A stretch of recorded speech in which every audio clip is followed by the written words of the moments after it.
नमस्कार शोधार्थियों।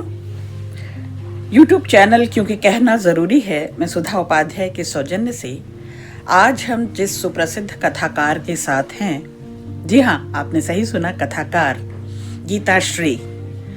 प्रारंभिक दिनों में ये कविताएं लिखा करती थी और सदी के महत्वपूर्ण कवियों की श्रृंखला में मुझे लगा कि क्यों ना उन कथाकारों को जो आज सुविख्यात हैं अपनी कथा के तेवर, मिजाज और जुनून के लिए, अपने कथात्मक विस्तार के लिए, गहराई के लिए, चाहे वो सुधा अरोड़ा हो, चाहे वो ममता कालिया हो या गीताश्री, क्यों न इन कथाकारों की उन कविताओं को चुना जाए जो नेपथ्य में हैं, जो फ्रंट में नहीं आती, लेकिन किसी भी तरह से अपने समकालीनों से, अपने कंटेम्प्ररी साथियों से कमतर नहीं लिख रही होती।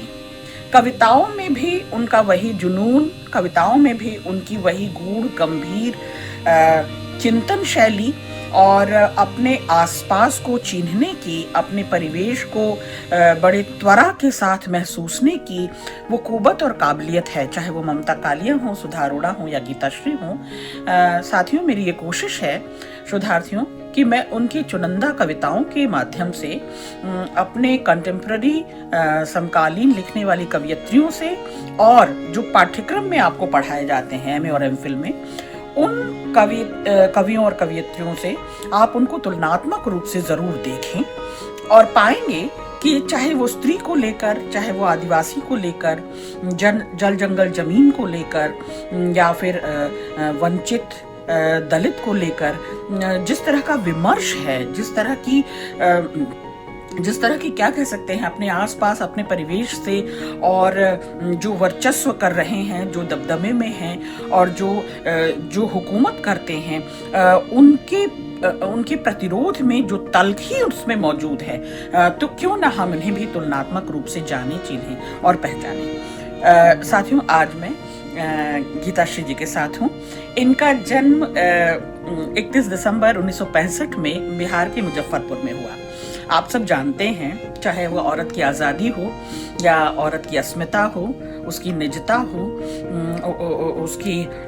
उसकी दबंगई हो, जिसको हम कहते हैं फेमिनिज्म, या हम कहते हैं स्त्री की हकूक की बात करने वाली, स्त्री की सबसे बड़ी पैरोकार के रूप में, उसकी आज़ादी को, उसकी मुखरता को, उसको फ्रंट में लेकर आने वाली, उसकी अस्मिता की पक्षधर लेखिका के रूप में गीताश्री को जाना माना जाना चाहिए।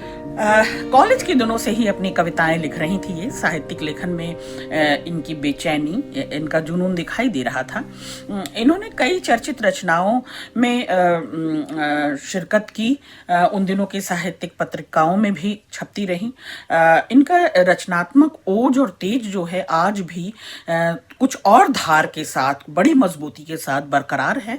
वो बेचैनी अब तक उन्होंने पाला हुआ है और उसे पाल पोस कर बड़ा किया है। और ये बड़ी बात है किसी भी रचनाकार को कालजयी बनाने के लिए अपने भीतर की पीड़ा को, टीस को, बेचैनी को जो जिंदा रखे, जो अपने उस जुनून को, जोश को पाल पोस कर बड़ा करे, ऐसी हैं गीताश्री।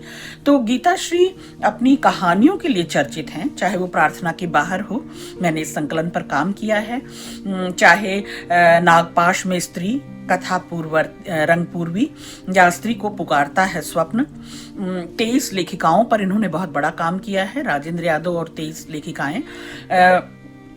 इनका कविता संग्रह कविता जिनका हक, इसने मेरा ध्यान, इस संग्रह की ओर मेरा ध्यान खींचा और मुझे लगा कि इसमें मुझे बहुत तरह के विमर्श और स्त्री को परिभाषित करती हुई, स्त्री को परत दर परत खोलती हुई और तरह तरह की स्त्रियों को मुखरित करती हैं गीताश्री बहाने से, तो क्यों ना उन कविताओं को भी लिया जाए।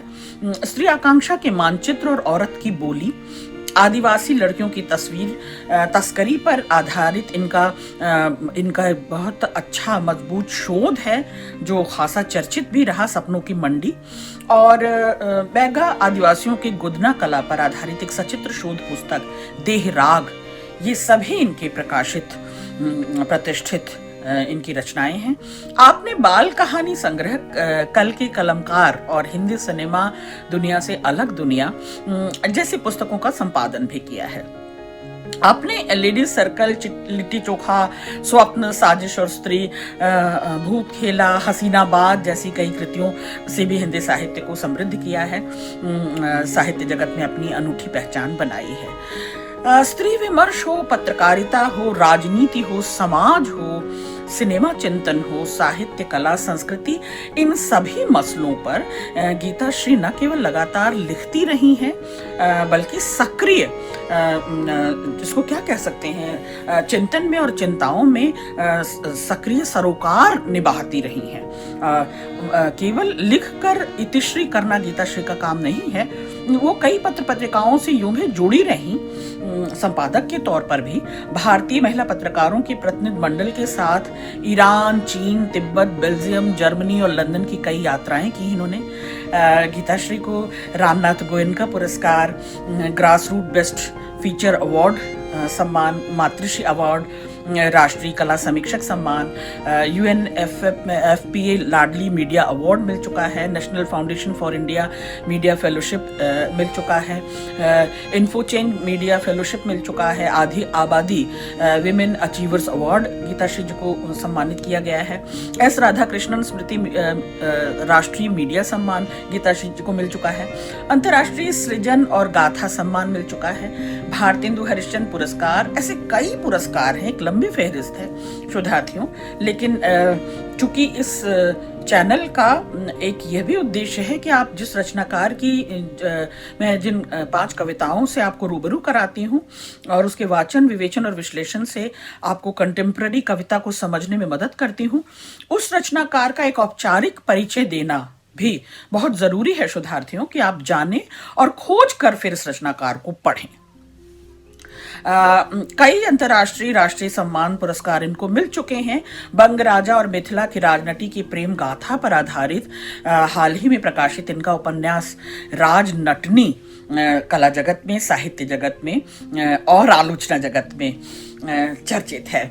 कविता के लेखन का मूल्यांकन, इनकी कविताओं के लेखन का मूल्यांकन अभी बहुत कम हुआ है, और यूं भी इसलिए भी मुझे लगा शोधार्थियों कि इस पर भी बात होनी चाहिए। कथाकार, जो प्रतिष्ठित महिला कथाकार हैं, स्त्री कथाकार हैं, उन्होंने अपने जीवन के शुरुआती दौर पे और आज भी एक शुभ संकेत है, एक शुभकामना है कि आज भी लगातार कवि का मन जीती हैं वो लोग और कविताएं लिखती रही हैं। तो क्यों ना हमेशा सामान्य स्त्रियों की बात की जाती है, हर रचनाकार करता है, मतलब एक सेंट्रिक आइडिया के रूप में सामान्य स्त्री, औसत स्त्री को ही लेकर आता है, लेकिन समाज क्यों स्त्री के विशेषत्व को, उसके विशेषण को औसत करके आंकता है। गीताश्री की ये चिंता हमेशा बरकरार रही है। जिनको हमेशा हम सामान्य के रूप में गिनते हैं, जिन स्त्रियों को, उनका जीवन हमेशा दुर्घर्ष, संघर्षमयी, जुझारू और मैं तो क्या कहूँ, असामान्य सा ही रहा है। चलिए, गीताश्री जी की 5 कविताओं के माध्यम से शोधार्थियों मैं कुछ बातचीत करना चाहूंगी उनकी रचनात्मक यात्रा पर, उनकी कविताओं के मिजाज पर। मेरी पसंद की पहली कविता है स्त्री और घर। एक स्त्री के कहां कहां होते हैं घर, एक घर वह जहां होता है सिर्फ धड़, एक घर वह जहां रोपती है मन, एक घर वहां जहां बसती हैं उसकी असंख्य कामनाएं, या वो घर जहां जबरन युद्ध बंदियों की तरह ठूंस दी जाती हैं जीवन के बाकी दिन काटने के लिए, या वह घर जहां अनवरत टकराती रहती हैं दीवारों से लहूलुहान सपनों के साथ, एक घर वह जहां के सपने कभी नहीं देखे, अक्सर वहीं लटक जाता है उसके गले में, अक्सर वही लटक जाता है उसके गले में। स्त्री के होते हैं कुछ अदृश्य घर, जिसे ढोते हैं कुछ अदृश्य चेहरे, कभी वह अदृश्य खूंटी से उतारती है, चुपचाप पहन लेती है सुरक्षा कवच की तरह।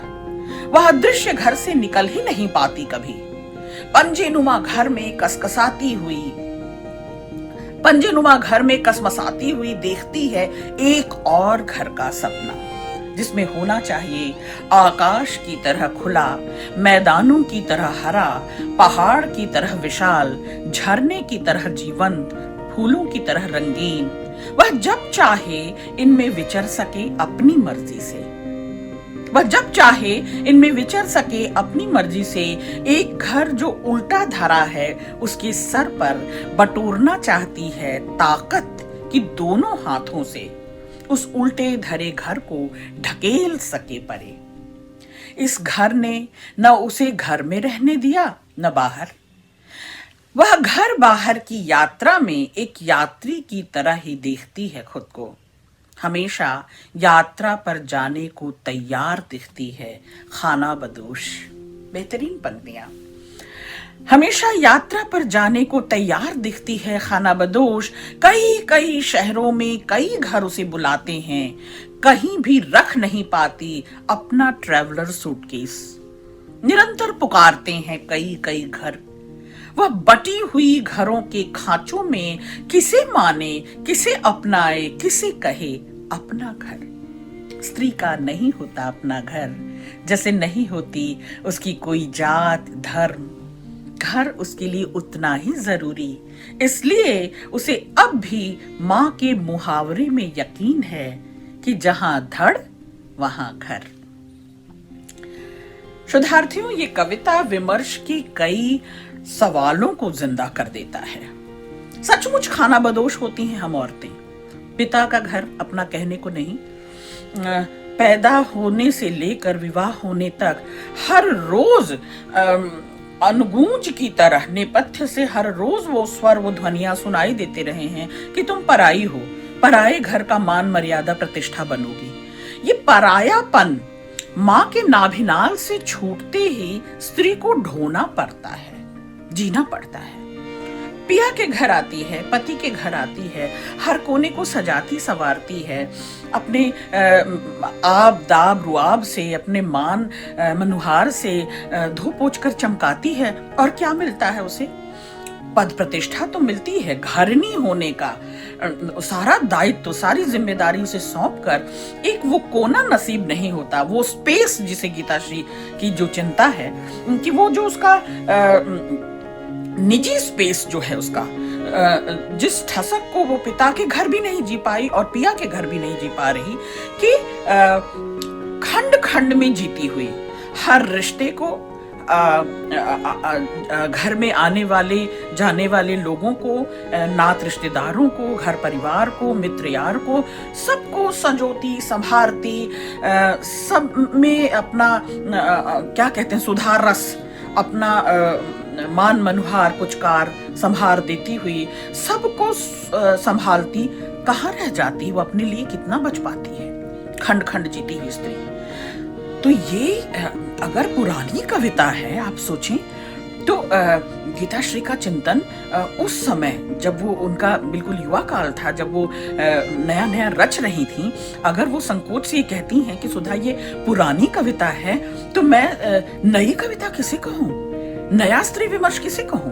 क्योंकि नया स्त्री विमर्श भी तो यही चिंतन दे रहा है, यही चिंता दे रहा है, यही सवाल पैदा कर रहा है कि तुम खंड खंड जीती हुई स्त्रियां, परफेक्शन में जीती हुई स्त्रियां, सबको अपना सब कुछ सौंपती हुई स्त्रियां, अपने लिए कहाँ कितनी बच जाती हो? क्यों जीवन भर उम्र के आखिरी पड़ाव तक बेटे का घर, बेटी का घर, पति का घर, पिता का घर, भाई का घर, अपना तुम्हारा क्या बच पाता है तुम्हारे पास, जबकि तुम सबको सींच रही होती हो, सबके साथ वही लगाव अपना जुड़ाव करती हो। उसके बावजूद बेहतरीन कविता है और इसे हर किसी विमर्श में बहुत आगे फ्रंट पर लाना चाहिए।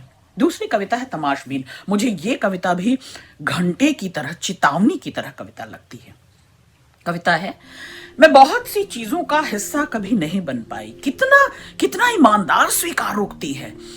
शोधार्थियों, स्वीकारोक्ति ईमानदारी है। इसका दुस्साहस हम दुस्साहसी स्त्रियां ही कर सकती हैं जो कर्तव्यनिष्ठ हैं, जो ईमानदार हैं। दरअसल वे अपनी पक्षधरता जानती हैं और केवल जानती नहीं गीताश्री, जाहिर करना जानती हैं, जाहिर करती हैं। मैं बहुत सी चीजों का हिस्सा कभी नहीं बन पाई, तमाशबीन रही शायद, या शामिल करती गई तमाशबीनों में। सड़क पर नाच रही लड़कियां, मैं शामिल नहीं हो पाई उस नाच में। मैदान में मदारी डुगडुगी बजाता रहा, मैं सुन पाई उसकी धुन पर ठुमक नहीं पाई। कुछ लोग चैन की बांसुरी बजा रहे थे, मैं उसकी धुन पर सिहर नहीं पाई। कुछ लोग बहिष्कृत होकर गा रहे थे, उस गाने में पिछली सदी में छूट गए किसी साथी की तलाश थी शायद, मैं उस तलाश में भी शामिल नहीं हो पाई।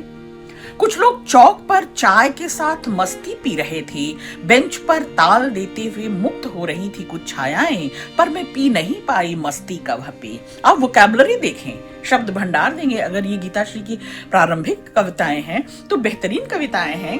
क्या शब्द चयन है कि मस्ती पी नहीं पाई, मिला नहीं पाई ताल से ताल, मंच पर थिरक रहा था, विहस रहा था विदूषक, लोग हंसते हुए तालियां बजा रहे थे, मैं थिरक नहीं पाई। तालियों के कोरस में ही कहीं एक कमजोर ताली बजती रही देर तक। समूह में बैठे कुछ लोग विलाप कर रहे थे, मैं बनना चाहती थी विलाप का हिस्सा। कुछ देर वहां बैठकर अट्टहास करना चाहती थी, कुछ दिनों से रुकी हुई कुछ आवाजें बाहर आना चाहती थी, मैं शामिल नहीं हो पाई। वर्जित थी मेरे लिए सारी चीजें। ठीक मेरे पड़ोस में कुछ लोग जोर जोर से हंस रहे थे, वे मना रहे थे मृत्यु उत्सव। अनिच्छा के बावजूद मैं उसमें शामिल हो पाई। अब मैं हंस रही हूं जोर जोर से। ये हमारी संस्कृति पर, हमारी सभ्यता पर, हमारी परंपरा पर एक तरह का प्रश्न है गीताश्री की ओर से।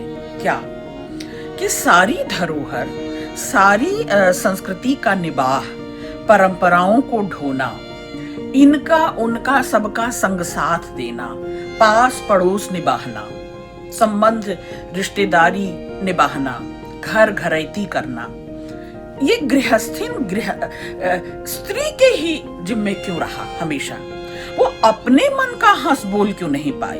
वो टहास करना चाहती थी, वो नहीं कर सकी। वो थिरकना चाहती थी, वो बिलौस बिंदास नाचना चाहती थी, वो क्योंकि ये बेखौफ होना, अपने अंदाज में जीना, अपने जुनून को जीना, ये स्त्रियां क्यों नहीं कर पाई? कितनी जायज चिंता है शोधार्थियों। स्त्रियां अपने मन का न करके अनिच्छा से अपने विरुद्ध जाकर उन रूढ़ियों को, उन बेड़ियों को, उन कड़ियों को, श्रृंखलाओं को जिसमें वो जकड़ दी गई हैं, बार बार रोक दी गई हैं, बार बार उनके लिए निषेध और अवरोध लगाए गए हैं, उसके बावजूद वे अपनी आह को और वाह को कहीं शामिल नहीं कर पाई। किसी भी सभा समारोह में, किसी भी जगह पर, सार्वजनिक स्थलों पर, बेंच पर, पार्क पर, सहेलियों में, कुनबों में, सभाओं में, बड़े बड़े प्रतिष्ठित स्थानों पर अपने मन का कह जी नहीं पाई। और सहना, चुपचाप रहना गीताश्री जैसे मिजाज की हम दुस्साहसी औरतों का काम नहीं है। तो अनिच्छा के बावजूद वो पड़ोस में शामिल होना, मृत्यु शोक मनाना, लंबे समय तक उस विषाद में पड़े रहना, उस अवसाद से बाहर ही नहीं निकलना, जबकि स्त्रियां उत्सव धर्मी होती हैं। स्त्रियां सबसे पहले विकार को निकाल फेंकती हैं। स्त्रियां सबसे पहले निषेध को, नकार को, असंतोष को, अतृप्ति को निकाल कर फेंक देती हैं। स्त्रियां सचमुच बसंत ला सकती हैं, लेकिन उन्हीं का बस अंत हुआ जाता है। ये चिंता कितनी जायज चिंता है, कितनी कंटेम्पररी है, कितनी प्रासंगिक चिंता है गीताश्री की। और आप कहते हैं कविता पुरानी है, बेहतरीन कविता है, बेहद नई कविता है। अगली कविता जो मुझे बहुत पसंद आई और मैं इसी में घिरी रही, स्त्री, उसका घर, उसका बाहर, उसका मन, उसका इनर सेल्फ, नेचर, भीतरी नेचर, बाहरी प्रकृति, बाहरी नेचर, गीताश्री की कविताओं में ये सब भरपूर खजाने के रूप में मौजूद है। अगली कविता है घर। हम घर लेकर चलते रहे अपने कंधों पर। हम, गीताश्री अपनी बात नहीं करती, सबसे बेहतरीन बात यही है शोधार्थियों, वो अपने जैसियों की बात करती हैं। वो हर उसकी बात करती हैं जो मुखरित नहीं रही, जबकि हम स्त्रियां, गीता इंक्लूडिंग गीताश्री, हम मुखर स्त्रियां हैं, हम बेबाक स्त्रियां हैं, हम बेदाग स्त्रियां हैं। गीताश्री लेकिन उन सब की बात कर रही होती हैं। हम में दरअसल वो उस पूरे कुनबे को लेकर, उस पूरी जो मुखरित नहीं हो पाई, जो सिमट कर रह गई, जो जानबूझकर बांध कर उस जकड़बंदी में एक षड्यंत्र की तरह, एक साजिश की तरह बांध दी गई, जो जिन पर सब कुछ थोप दिया गया, घर परिवार प्रेम संबंध सब कुछ जिन पर थोपा गया, गीताश्री उनकी पैरोकार है।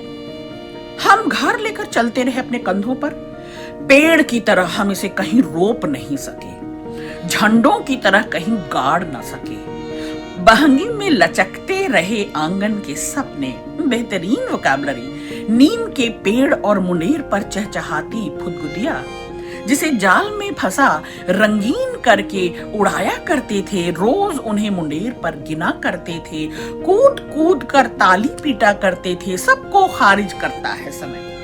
घर के सपनों को बार बार परखता रहा, हम ढोते रहे ख्वाहिशें भी आधी अधूरी, घर न कंधों से उतरा न सपने हल्के हुए। मतलब आधा है, आधे की जरूरत है। हम वो हैं जिनकी भूख प्यास भी बरकरार थी, इच्छाएं कामनाएं सपने भी बरकरार थे, पर वे दीवा स्वप्न ही गिने गए।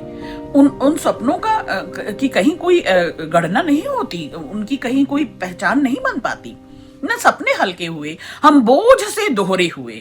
हमने तंज कसे जमाने पर, धुनते रहे अपने सिर कि ना बनना था न बना हमारा घर इस शहर में। हम आए थे जब अपने साथ घर के सपने नहीं लाए थे, वहीं रखाए थे उन्हें वापसी का वादा करके कि नगरों में महानगरों में बसाने की कुवत कहां, और जो उखड़ कर आए, जो विस्थापित होकर आए, वो फिर कहां स्थापित हो पाए, जो व्यवस्था की खिलाफत करें वो कैसे व्यवस्थित रह पाए। तो गीताश्री की ये कविताएं मारक हैं। शोधार्थियों याद कीजिएगा, नोटिस में लीजिएगा कि ये सवाल करती हैं, और बहुत बड़े सवाल हैं जो ये आगे बड़ा बवाल खड़ा कर सकती हैं। क्या कि हम आए थे अपने घर के सपने नहीं लाए थे, वहीं रखाए थे कि वापसी का वादा करके पता नहीं कब कैसे कंधे पर चढ़ाया घर, जिम्मेवारियां, उत्तरदायित्व, ये बोध हमारा ही क्यों है, ये हमेशा हमारे ही हिस्से क्यों है? ये सवाल जायज है। भाभी ने जो रास्ते की खुराक बांधी थी पोटली में, जिसे हम खा न सके आज तक, कि जिसे खाया जा सकता था पीढ़े पर बैठकर अपने आंगन में, क्या पता कि घर न बनना था कभी घर में। हम प्रेम में जीती मरती स्त्रियां जब स्वेच्छा से अपना घर और बर चुनती है ना, तो पीछे सारा सुख, सारी शांति, सारी सुरक्षा, संरक्षण, लगाव, अपनाव, जुड़ाव और घर छोड़ आती है। माँ की ममता, पिता का दुलार, पिता की पुचकार, भाई का कांधा, भाभी का नेह, मान मनुहार, ताने उलाहने छोड़ आती हैं हम स्त्रियां। हम स्त्रियां जब अपने मन का घर या बर चुनती हैं, तो हम पीछे बहुत बड़ा, उसे अनबूझा ही कहती हूं मैं, एक सैलाब सा पीछे छोड़कर आती हैं। जहां हमारा नाभिनाल का संबंध था, जहां से एक बार छूटे, एक बार छिटके क्या तो दर बदर हो गए। हम कहीं के न रहे, हमारा अपना कोई घर न रहा, हम खाना बदोश रहे। शुद्धार्थियों, ये कविता मुझे भावुक कर रही है और ये कविता बेहतरीन कविता है। मुझे लगा कि मुझे ये कविता तो जरूर पढ़नी चाहिए अपने इस YouTube चैनल पर। बेहतरीन कविता है, इस पर और बहुत सारी बात हम करेंगे। अगली कविता रुखसत, ये उनकी पसंद की कविता है और ये मैं जरूर पढ़ूंगी। एक साथ सबको नाराज करके, सबसे दुश्मनी ठान कर, यहाँ से रुखसत होने का ख्याल कैसा है मेरे आखिरी बचे मित्र। तुम पर क्या बीतेगी इससे बेफिक्र हूं, मेरा जाना आसान होगा थोड़ा। मेरे बाबा के आखिरी दिन के वाक्य कान में गूंजता है, ये हरी भरी फुलवारी छोड़कर जाने का मन नहीं करता। और बाबूजी ने कहा था अपने अंत की ओर बढ़ते हुए, अब नहीं बचूंगा, जाना ही पड़ेगा, कहते हुए हंसी होठों पर तैर निकल गई, जैसे जल के सतह पर कोई सुनहरी मछली अपनी सुनहरी आभा छोड़ती हुई निकलती है। दोनों में मारे जाने का कारुणिक भय होता है, दोनों में बचने की अदम्य लालसा। देखो ना, देखो ना, मेरे बाबा और बाबूजी दोनों का मन नहीं था जाने का। कितनी सुंदर दुनिया मिली थी उन्हें। मेरी बड़ी रुचि रहती है कि कोई बूढ़ा इंसान अपने अंतिम वक्त में क्या कहता है। उसका कहा इस दुनिया के बारे में अंतिम सत्य होता है। मैं दुनिया को उनके अंतिम वाक्यों से समझती हूँ और खुद को जल थल गगन में सुनहरी मछली की तरह तैरा देती हूँ। एक बात जान लीजिए शोधार्थियों, जो अपनी जड़ों से जुड़ा हुआ है ना, जो अपने बाप दादा आजा परदादा बाबा और बाबूजी की बात कर रहा है, वो सदा हरा रहेगा। वो वृक्ष कभी नहीं मुरझाएगा। वो अपनी जड़ों को सींचता हुआ हमेशा फलदार रहेगा। और नमन्ति फलिनो वृक्षा नमन्ति गुणिनो जना, शुष्क वृक्षाश्च मूर्खाश्च न नमन्ति कदाचन। जो सूखे हैं, अड़े हुए हैं, अकड़े हुए हैं, वो टूट कर गिरेंगे। ये फलदार वृक्ष हैं और रहेंगे। बहुत शुक्रिया।